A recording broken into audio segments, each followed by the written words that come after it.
Case Tuesday tips. So I'm really excited about today's Case Tuesday tips because I want to give you a few tips on how to avoid holiday weight gain. Now, here in the States,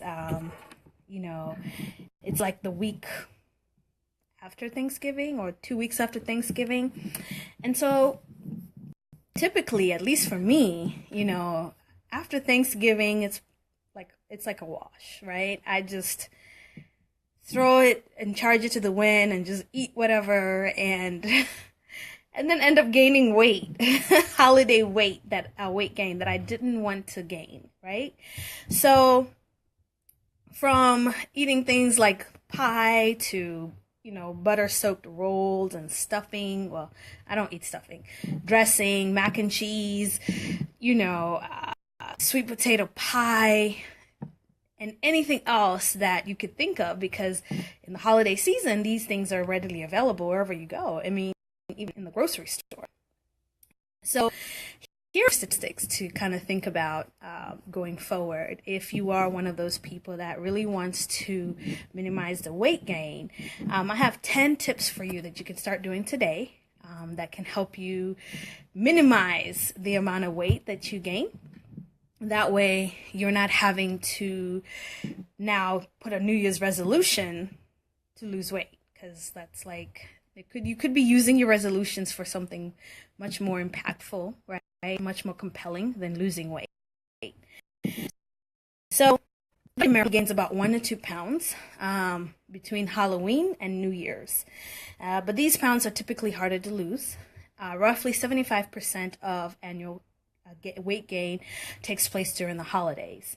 So just think about, if you were to put 2 pounds per year, for over 10 years, you can actually gain 20 pounds, which can be really hard to lose. Now, this is what experts refer to this kind of weight as creepy obesity, because it just creeps up on you. You just do 2 pounds this year, 2 pounds next year, 2 pounds the next year. Next thing you know, you're 30 pounds overweight, and you know where it came from, right? And so what can we do to kind of avoid that and just beat the statistics? So here are 10 things that you can start doing today. And really, ideally, you can do this even when it's not the holiday season. Just keep in mind that a few things to remember going forward, that indulging in, that pie or that pound cake or that mac and cheese or whatever it is that your vice is okay. But just want to do it in moderation, just like everything else. You want to do it in moderation. So it's time for celebration. It's time to take time off, be with friends and family to celebrate. But just make a commitment to celebrate with moderation and balance in mind. Okay. So view it as a way to enjoy the indulgences of the season without harming your health. So that's where the balance factor comes in. Now, monitor eating in moderation. So number one, what can we do to do that is just keep a fitness journal.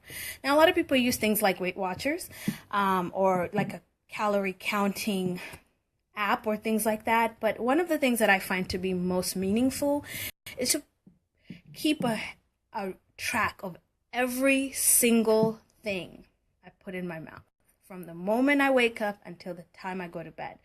If I picked up a piece of candy, I write that down in my journal. If I had a cookie over here, I write that down in my journal.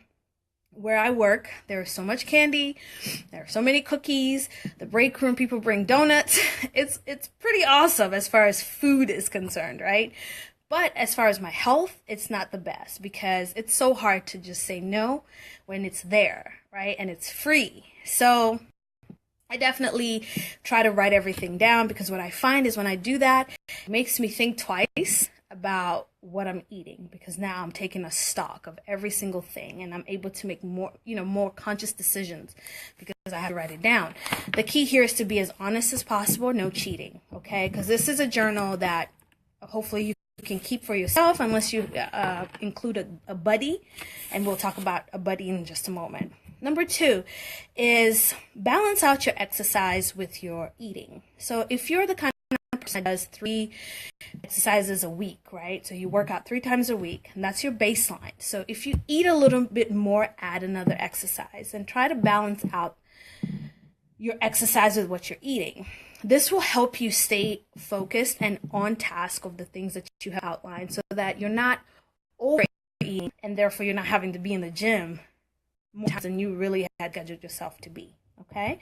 Gym meaning whether you go to the gym or you gym at home or you run or whatever. You just don't have to, it makes you not have to exercise more than you have allotted your time for, because now it's like you're paying for it. Every time that you eat more, you have to pay for it by exercising more. Okay? Number 3, keep a holiday calendar. So what I suggest is have a cheat day. And that's a way of saying have a cheat day or 2 cheat days. So if you're the person that likes to have a cheat day on Friday, maybe you can have a cheat day Friday and Saturday, or Friday and Sunday. But then all the other days of the week, you want to stay consistent with what you have outlined. If you're saying, staying consistent with what you have decided that you're going to put out there as your baseline, and follow that to a T. Okay? All right, number 4 is eat consciously. Now, a lot of us tend to eat like we're not even chewing, especially when the food is really good. We don't chew, and we end up eating a lot. And when we eat so fast without chewing slowly, our brain and our stomach don't have time to communicate to let you know that you've eaten too much or you've eaten enough, right? So you want to make sure that you are taking small bites and you're chewing about 10 times before you swallow. And another thing that you can definitely do is try to sit in a really well lit, where you're eating is well lit. It also kind of makes you more conscious because you can see your food, and each time you pick up a bite, you can see how much you're picking up, and it helps you be more conscious when you're eating, okay? So that's number 4. Number 5, as I said, I was going to talk about this. Recruit a friend, a buddy, a sister, a brother, a mom, a dad.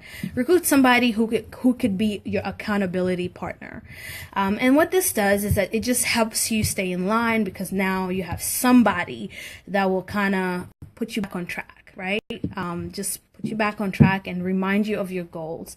But it's important to pick somebody, to be very choosy and make a good choice. So choose wisely, right?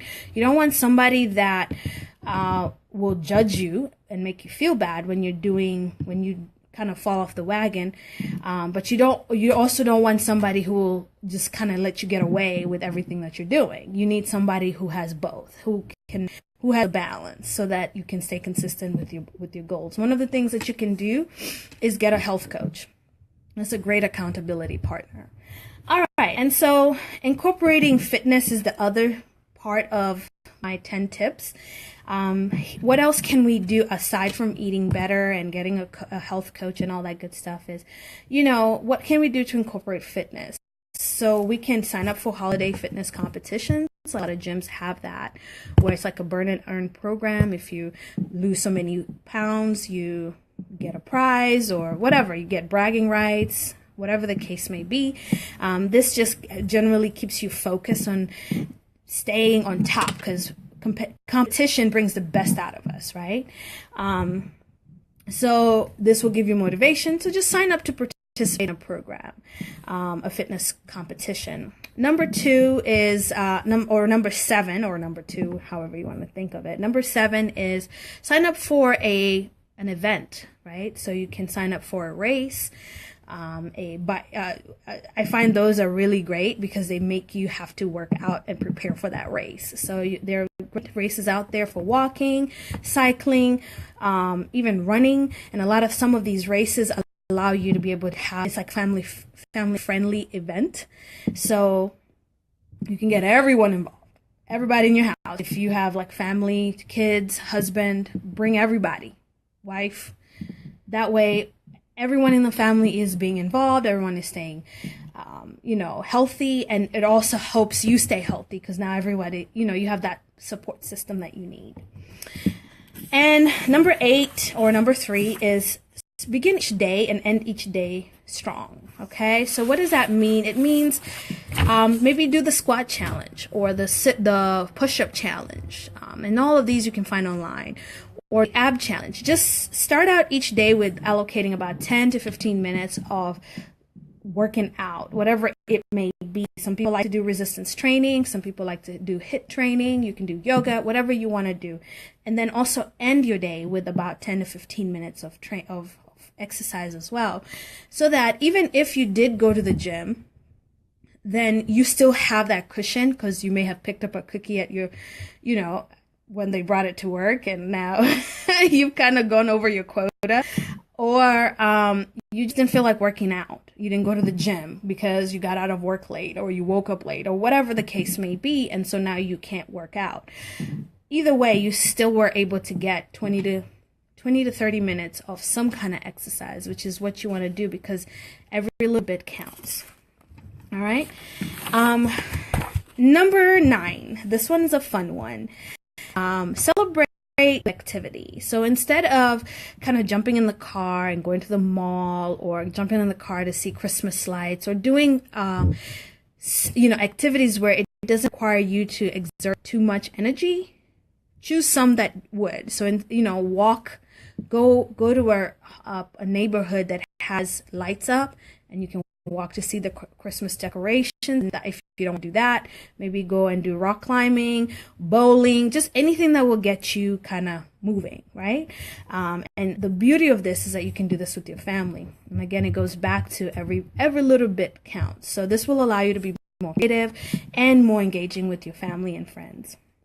And then the last one, which can be hard for everyone, is turning back the clock, which means that let's go back to the time that we didn't have all the technology. So one day out of the week, act as if that you're in that time frame, that time where you don't have technology. You don't have elevators, you don't have the microwave, you don't have a TV, and just do things the old-fashioned way, right? So walk up the stairs, drive, park your car further away from the entrance of the store and walk the parking lot.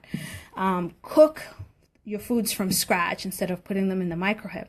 Just do one day out of your week focusing on those tasks. And the reason why this is a good thing is because it kind of makes you slow down. And when you slow down, it makes you more conscientious, and also gets you more up and moving. So again, it goes back to what I said earlier, which is every little bit counts. Now, I do have 10 other tips that I have that next week, so that we can compile our 20 tip list into 2 weeks. But these are some of the things that you can start doing today. Now, I'd love to hear from you. Which tips do you like? Which tips are you already using? And do you have any other tips to share with everybody else to help us stay, fit and lean and trim, but most importantly, healthy and feeling, good through the holidays, where we're not gaining weight and negating what we've been doing all through the year. So that is all that I have for now. I want to be the first to wish you happy holidays, and I say happy holidays because not everyone celebrates Christmas, not everybody celebrates Hanukkah, not everybody celebrates whatever other holidays that are in this month. So happy holidays to everyone out there. Until next time, just keep in mind that a healthy thoughts beget a healthy mind, and a healthy mind beget a healthy body. Until next time, bye.